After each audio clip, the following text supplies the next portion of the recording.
Hello, welcome, really welcome. I would like to share today a short piece on the egg and the sperm.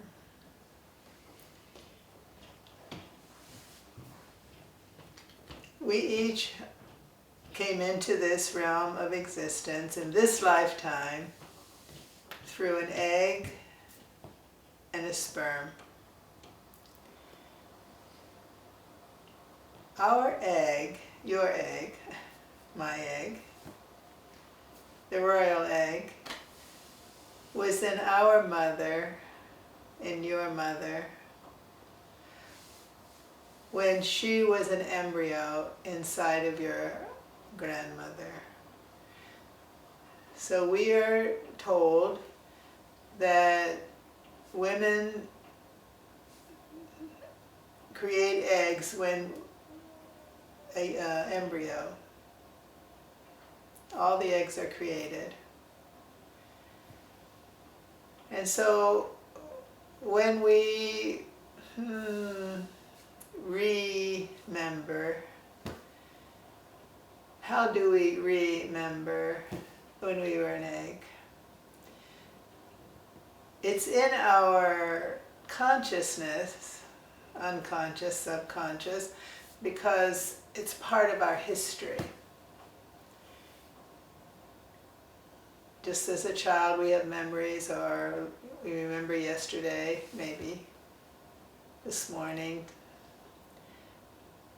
Somewhere in there, there's an imprint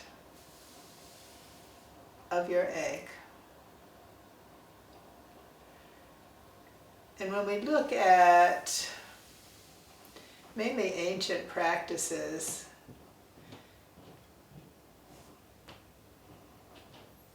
there are qualities in consciousness that are actually somewhat embryological.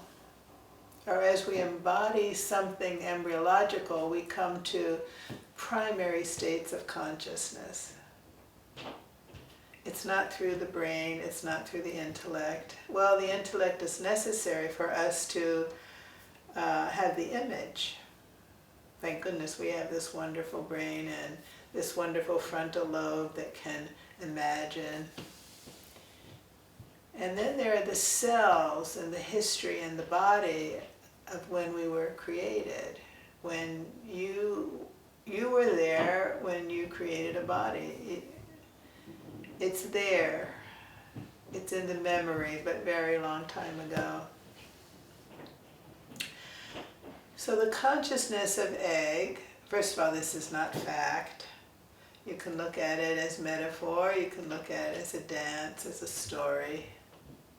Or eventually, if you release into some memory, primordial memory, you can discover your own egg. So, your egg was in your mother when she was in your grandmother. I repeat myself. So, your maternal grandmother was your first conduit to the external world. What was she like? What was her culture? What was the era, country, culture, society, family, person?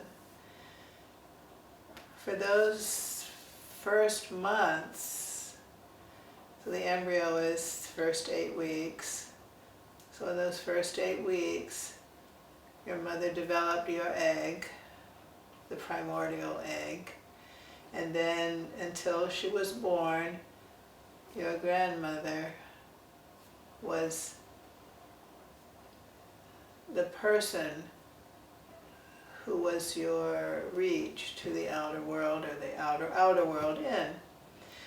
And then your mother grew up and her family, until eventually she conceived you. And then you began your individual existence. But in the meanwhile, the eggs in the ovary breathe. They don't do a lot of moving about and having a lot of experiences. It's somewhat like a convent with other eggs breathing.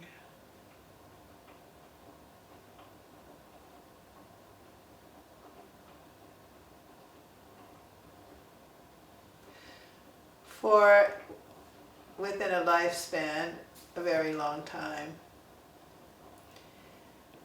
Meanwhile, how does that relate to sitting meditation, or any kind of meditation that's not doing something, or when we are present with whatever it is we are doing, just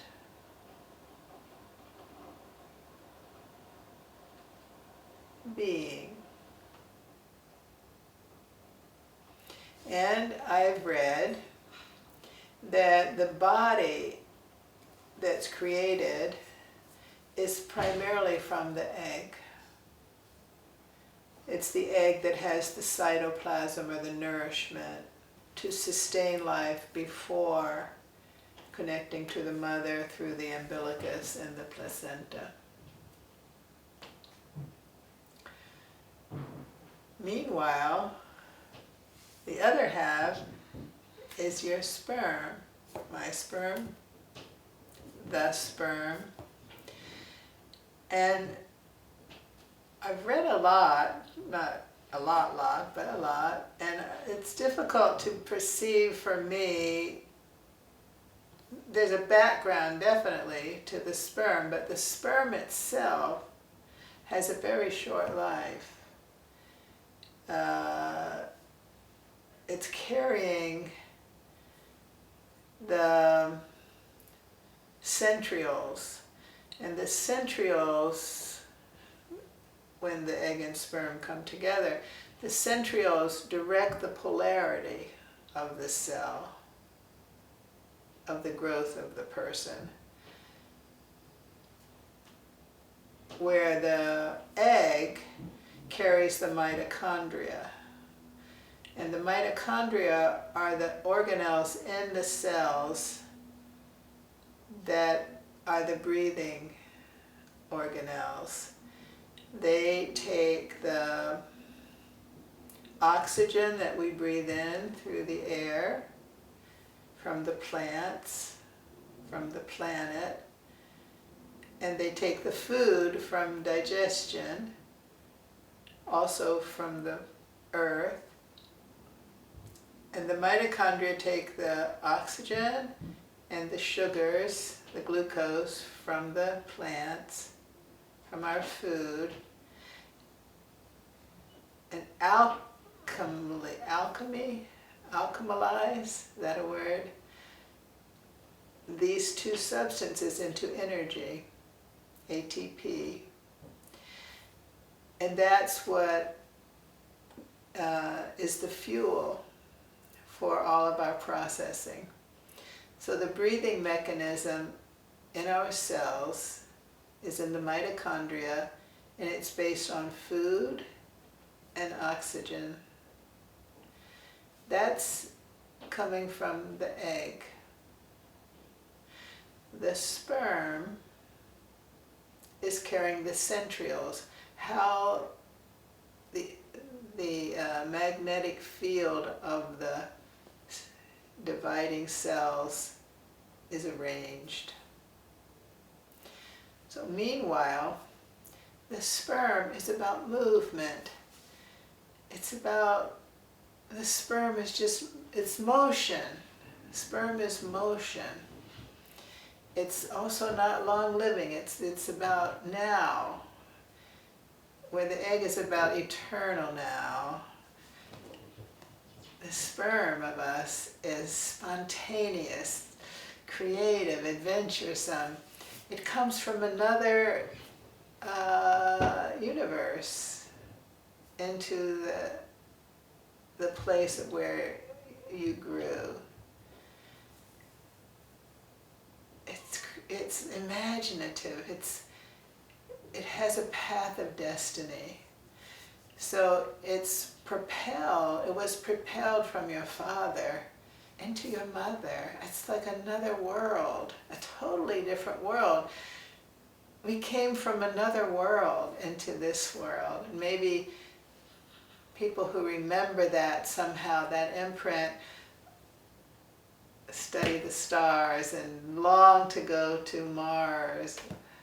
I have too much egg for that.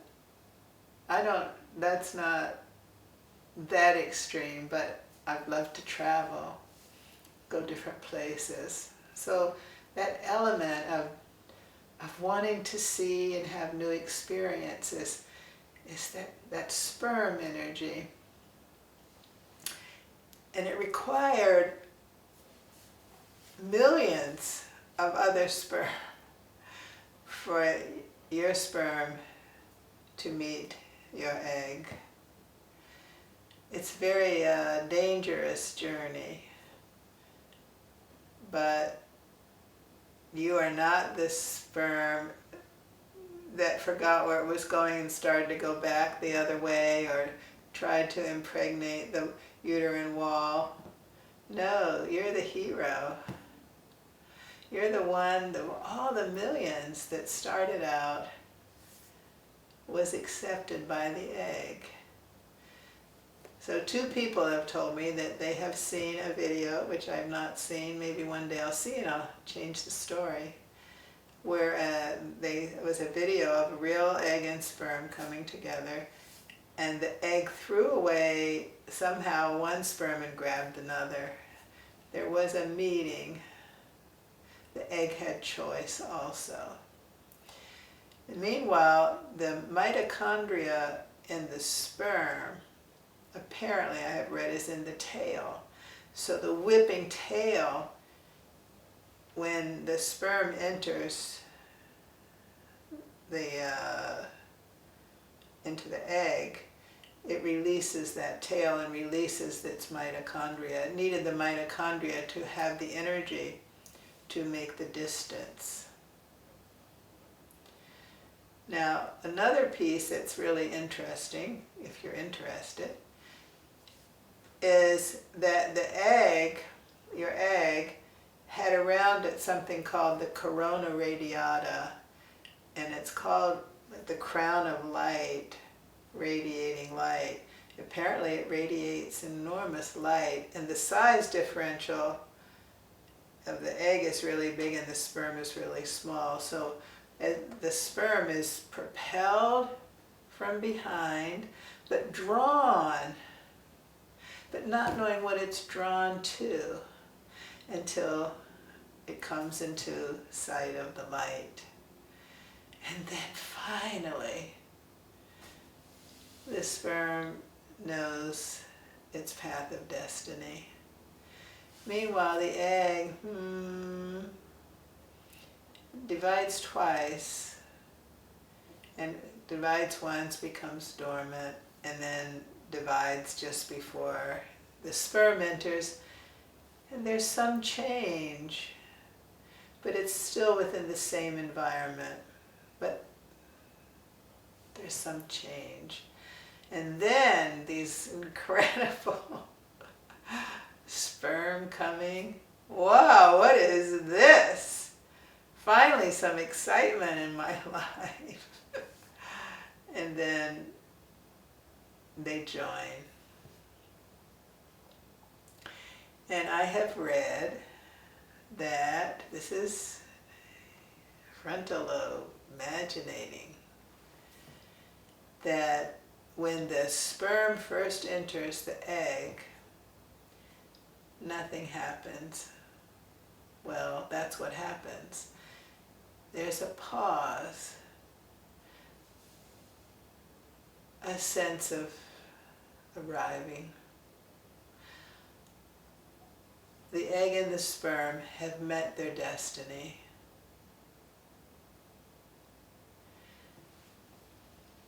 And what's amazing about that meeting of destiny is that they give up their form and you are created.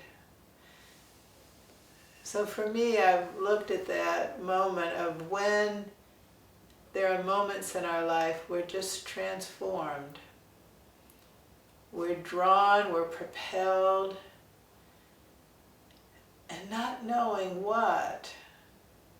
And then something happens, and we arrive, and we transform.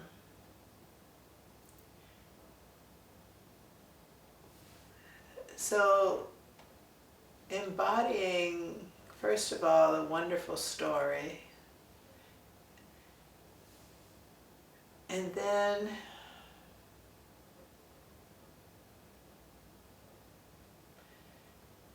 the quietude of our egg, the excitement and motion of our sperm. And almost everything can be brought down to that in some way. And one of the qualities that has been important for me is that when I'm sperming my egg, and when my sperm infuses my egg to move. So when do I have all these shoulds and telling myself how it's supposed to be? That's kind of like my sperm moving my arm from leg to leg, or moving my body in certain ways through life or in this moment where my egg is being moved by my sperm externally, or where my brain, my frontal lobe now is telling me, lift here, lower here, go here. This is what you should be doing. This is what your look should look like. This kind of manipulation of the egg, which is basically our body. And society will do that for sure. Too much. That would be nice if we became more aware of this process, so perhaps society could be kinder. But at least be kind to ourselves. So instead of moving ourselves robotically, the sperm infuses the egg with motion. And so the egg transforms. Otherwise it was just breathing. And that's good. But then there's something about being inspired. The egg transforming instead of the egg being manipulated. So with yourself, notice when you're manipulating yourself, or society's manipulating, or somebody else, and go, oh wait, I'm being manipulated, and I'm manipulating me because somebody is manipulating. So how do we stop manipulating ourselves? And what effect does that have on society? We really can only change ourselves. We can transform, not change. That word change means I'm going to change myself. No, I want to truly transform into what? I don't know. Freedom. Being alive in this lifetime. It's pretty short, considering the eons of time.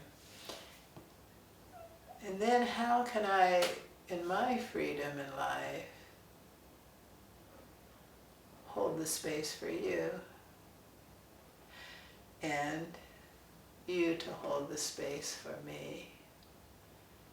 Really the essence is love. It comes down to deep kindness and real deep caring for ourselves and each other. If the egg didn't like the sperm and the sperm didn't like the egg and they rejected each other, you wouldn't be here. So we each have our histories. Some of us never knew our birth biological parents. Some of us did. Some maybe wish they didn't. Some are very grateful. I don't know your story. I know my own. And it goes back far enough now that I'm not so caught in the actual external situation, because I feel my own process,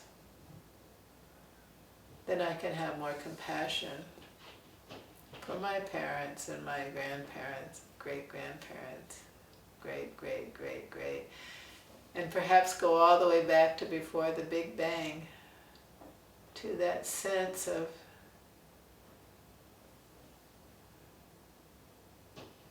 and then with the bang, the egg and the sperm, the story begins with motion.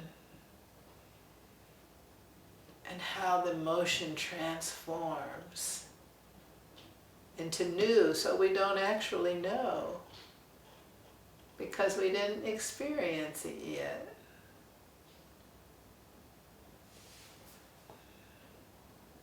Well, I think that's my story today.